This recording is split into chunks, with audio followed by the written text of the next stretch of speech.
It is my contention that feminist mothers who are not emotionally abusing their children are just as common as virtuous pedophiles who do not sexually abuse their children. It may happen from time to time, maybe, but as a general rule, I think being a feminist should be an inherent red flag for allowing someone to continue to parent a child. Now, if I were a family court judge, I would immediately and definitely not allow any child to be left alone with a parent who is a feminist. It is in the best interests of the child to be shielded from being around feminists. And in this episode, we have a clear-cut example of why such a hardline approach is necessary. Let's explore.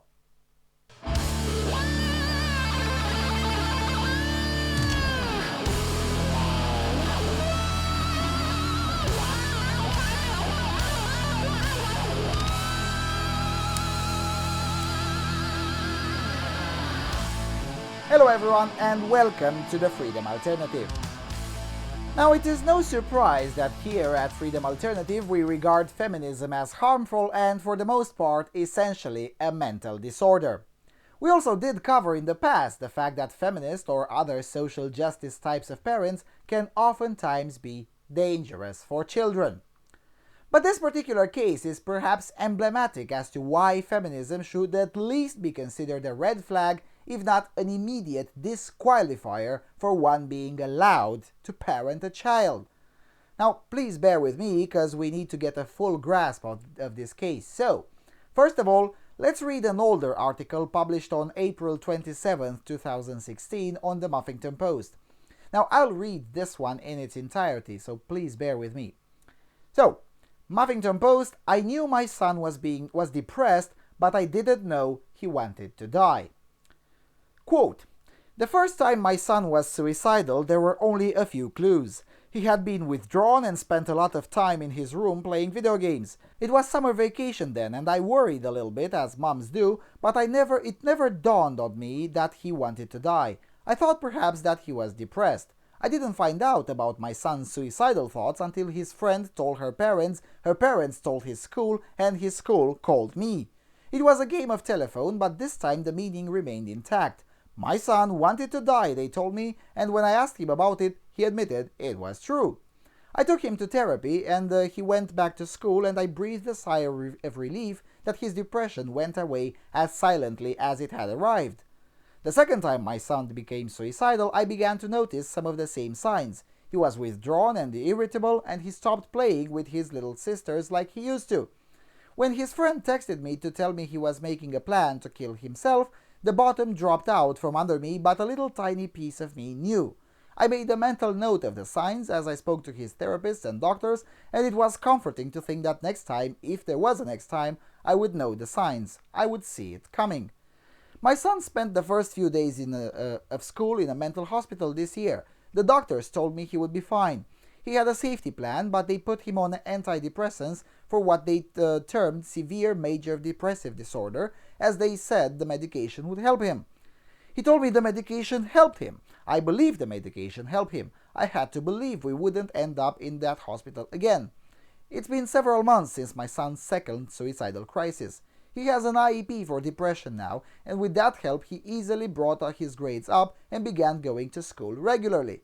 He stopped withdrawing and isolating himself, and he has been hanging out with his friends and family regularly. Today, he even has a job interview. He's 16 years old now, and he is eager to get a job and start working. Every day when I call out to him and it takes him a minute to answer me, and I imagine that he is laying in his bedroom dead, I console myself with these facts. He is doing well in school. He's planning for his future. He is fine. We are fine. There were no signs this time that my son was planning his death. When I go down my list of triggers and warning signs, there wasn't a single one. There was nothing to indicate that my son was planning to kill himself, and that he's even planned how he will do it in the mental hospital if I take him back there. There was nothing to see and nothing to do until the moment his friend texted to tell me that he needs help. I know what to do now. I no longer feel panic at the prospect of a suicidal teenager. I will take him back to the mental hospital and they will adjust his medication, and in a few days he will come home. He won't be able to kill himself there despite his plans, and I know they will help him stabilize. When he comes home, we will have a safety plan, but then it will be up to me to keep him alive. I know how to handle today's crisis, but what I don't know is what to do when he comes home. I don't know how to prevent my son from killing himself if he is determined to die. I don't know how to save my son when he locks away his plan and refuses to share it with me. If there are no signs or symptoms of my son's suicidal thoughts, what will I hold on to the next time I call down to his room and he doesn't answer me? Someday will he be laying there dead instead of just listening to loud music in his headphones? I take my son to therapy, I refill his meds, and I tell him how much I love him, but I've been doing that for the last 7 months and we are still right back where we started from. Only this time he learned to hide it better. He learned how to conceal his depression from me and maybe even his therapist. He learned how to make sure I won't know when and if he decides to go through with it. He probably will love me enough to make sure I am not the one to find his body, but he will not tell me how he feels or let me help him, and there's nothing as frightening as that. Yesterday I published a resource guide for parents of suicidal teens. Today I am one of them again, and I tremble at the knowledge I may always be one. Parenting is supposed to get easier, but parenting a suicidal teen is a long haul. As long as I can keep him alive. So, upon reading this article by Jody Allard, one may be tempted to think, oh, the poor woman, how much she sacrifices for her son and what a terrible situation she might be in. Now I, however, was not at the time tempted to think this because, as a hardline oppressive shitlord myself, I tend to ask those difficult questions, such as, what did you do as a parent to create this situation in the first place? What if it is, at least in part, your fault that your son is suicidal? Now, asking such questions is usually seen as mean by some people, or perhaps even most people, but I'm rarely wrong for asking them, especially when it comes to parents whose texts end up in the Huffington Post, the home of largely leftist, largely gynocentric, largely misandric, largely degenerate, and largely idiotic people. Largely, some I say this largely because some HuffPo contributors are actually good people, but that's rare. I mean very rare, as in rarer than a Christian in Saudi Arabia. Now, back when I read this article several months ago, I did not pay too much importance to it, but then on September the 14th, the exact same person, Jody Allard, published a new column on the Washington Post, column about which I was considering making a video separately and criticize the retarded and insane arguments brought into it. But then, thanks to Mr. Rob, publishing on Mr. Pat Kambampanti's page on Facebook, a professor in Canada, I learned that this second article is actually written by the same author as the article I've just read to you a few moments ago. And in this article, on the Washington Post, is titled as follows, quote, "My teen boys are blind to rape culture." Now you know where this is going. So, let's read, quote, "Oh boy," my son said, rolling his eyes, "not rape culture again." We were sitting around the dinner table talking about the news. As soon as I mentioned the Stanford sexual assault case, my sons looked at each other. They knew what was coming. They've been listening to me talking about consent, misogyny, and rape culture since they were tweens. They listened to me then, but they are 16 and 18 now, and they roll their eyes and argue when I talk to them about sexism and misogyny. "There is no such thing as rape culture," my other son said. "You say everything is about rape culture or sexism." I never imagined I would raise boys who would become men like these. Men who deny rape culture or who turn a blind eye to sexism. Men who tell me I'm being too sensitive or that I don't understand what teenage boys are like. "You don't speak out about this stuff, Mom," they tell me with a sigh. "It's just not what teenagers do." My sons are right about that much. Teenage boys, by and large, don't speak out about slut-shaming or rape culture. They don't call each other out when they make sexist jokes or objectify women. It's too uncomfortable to separate themselves from the pack, so they continue to at least dip their toes into toxic masculinity. In their discomfort with action, they remain passive, and their passivity perpetuates the same broken system that sentenced Brock Turner to only 6 months in jail. When I first talked to my sons about enthusiastic consent, they laughed at me. Now, at the very least, the boys are sane. Anyway, back to the article. Quote, "No one is going to ask a girl before having sex with her," they said. "It's too awkward and uncomfortable. Besides," they reassured me, "you can tell whether a girl is consenting without having to ask her." But then one of my sons texted his sexually active friend to ask him whether he got consent from his girlfriend before they had sex. His friend quickly replied that he had to encourage her to do it, and a lot before she finally agreed. My son didn't call out his friend. He didn't remind him that lack of enthusiastic consent means that there is no consent. He didn't say a word to him about consent at all, other than to ask the initial question, and that inaction hung heavy in the room between us. My sons, who are good boys and who know all about consent, do not speak out about consent, not when it's uncomfortable, not when it might jeopardize their social standing. My sons, who hate hearing about their own privilege, nestle inside like a blanket and accuse me of making up its existence. My sons are part of the problem. Now the article goes on a bit more, but I'll stop here. So, you please do tell me, is it unreasonable on my behalf to think that she, and she alone, is the absolute source of all of the psychological problems that one of her sons has? Is it unreasonable to conclude that it makes damn sense that if you tell a young boy several times a week, several years in a row, that they're rapists and that their sex is the problem, that they'll eventually turn suicidal? Is it unreasonable for me to think that both her sons are in clear and immediate danger, since their mother flat out says that she thinks of them as rapists and doesn't consider them good men because they refuse to swallow the absolutely abhorrent, fundamentally false, and generalized garbage of the feminist religion? Serious question. Now, if one reads further into the article, links are in the low bar, she seriously seems to think that one is not a good person unless one is a full-time feminist activist. Do you know who else thinks this way? Cults. And by that I mean all cults. One is not a good Muslim unless one is a jihadi. One is not a good Jehovah's Witness unless one is endlessly witnessing to everyone, regardless of whether everyone else wants it or not. The same is true here. She can't even consider her sons to be good enough unless they're willing to harass their male peers and stick their noses into other people's sex lives. That, my friends, is a cult behavior. And it's a very dangerous behavior to attempt to force it upon a child.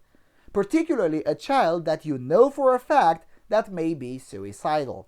And that is child abuse.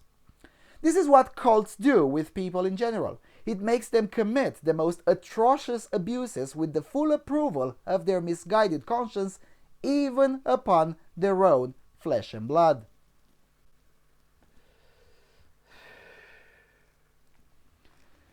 This is why I say feminism is a disorder. Now, in addition to being a totalitarian and demented ideology, and this is why the saying, feminism is cancer, is so popular. Because it is. Feminism is cancer. A societal cancer, but cancer nonetheless. Now, unsurprisingly, the CPS is nowhere to be found in this case, while in cases when other religious nutjobs do far less to their children, they're everywhere, willing to use every trick imaginable in the book to take children away from their families. Now, there might be another aspect to be considered before grabbing the pitchforks in this particular case. What I'm trying to say is that this particular individual may possibly be fake. I mean, her website, jodyallard.com, doesn't reveal much about her. It's basically a collection of things she wrote over time in 20-something publications. There's also a short bio in there that is almost the same as the one in the Washington Post, and ways to contact her to write for you. Now, I scrolled a bit through her Facebook timeline and her Twitter timeline, and it does appear that she may in fact be a real person. And I'm mentioning all of these things because I've seen in a thread the suggestion that Jody might not exist, and that this is just a moniker for someone else, maybe not even a woman, used solely to get shekels from various publications. Now, while that may indeed be true, I personally do not think it's true. It is very hard to maintain coherence over a long period of time if your persona is fundamentally invented. I'm not saying it's impossible, but it's very hard, and this person just doesn't seem the person capable of pulling something like that off. But then again, I could still be wrong, and this person might indeed be bogus, either in part or in full. Anyway, in the likely event that she's not bogus, if I knew her sons were watching this video, I would say this: run! Run as fast as you can and never, ever, for absolutely no reason, look back. Just don't. By your mother's own admission, you're already smarter than she will ever be in her miserable life. You already figured it out that feminism is cancer, and there's no way you haven't figured out that some of your psychological problems are almost exclusively her fault. The longer you stay near the problem, the more your problems will grow. That's why it is better to cut the evil from its roots. Oh, and please do change your names, since your very considerate mother just basically called you rapists on the pages of the Washington Post. Jesus Christ, what kind of a mother does that anyway? I mean, even more important feminists than this one suddenly had an ever so slight change of heart when it was their own sons who ended up on the receiving end of feminist-inspired misandric policies, such as the Title IX or the kangaroo courts of college campuses. But not your mother. Your mother wants you to be victimized, and if that's not possible, then at least to immerse yourselves into her cult, so you can earn your title of good people in her bloody eyes. Your mother is a danger to your very existence. Seriously, run. It's just better. Now, if you think I'm being extreme, consider the fact that I did help several people to run from controlling families who had joined various cults and sects and demanded unreasonable things from their family members. In my eyes, this Jody Allard character is in no way different from other cases that I have personally assisted with over the years. Her place is in a mental facility, at best, if not in a jail, for consistently committing emotional abuse on her children over several years. Her children should immediately become emancipated adults and her assets divided to them. I mean, sure, that's harsh, but it's a lot better than the status quo. They would at least be free from constant psychological abuse from a cult member. Again, assuming this Jody character is for real. I have very little reasons to doubt the veracity of these things, but I could be wrong on that one. In fact, I do hope I'm wrong and she's just a shill who makes things up for shekels. That would be immoral, but a lot less immoral than this particular situation for sure. So, with that being said, the floor is open to y'all. Am I wrong? And if I am, where? Am I being too extreme when suggesting that such an individual poses an immediate danger to the lives of at least one of her children? Please do let me know in the comment section. And with that, thank you all for watching and for your continuous support. I'll see you around on Freedom Alternative.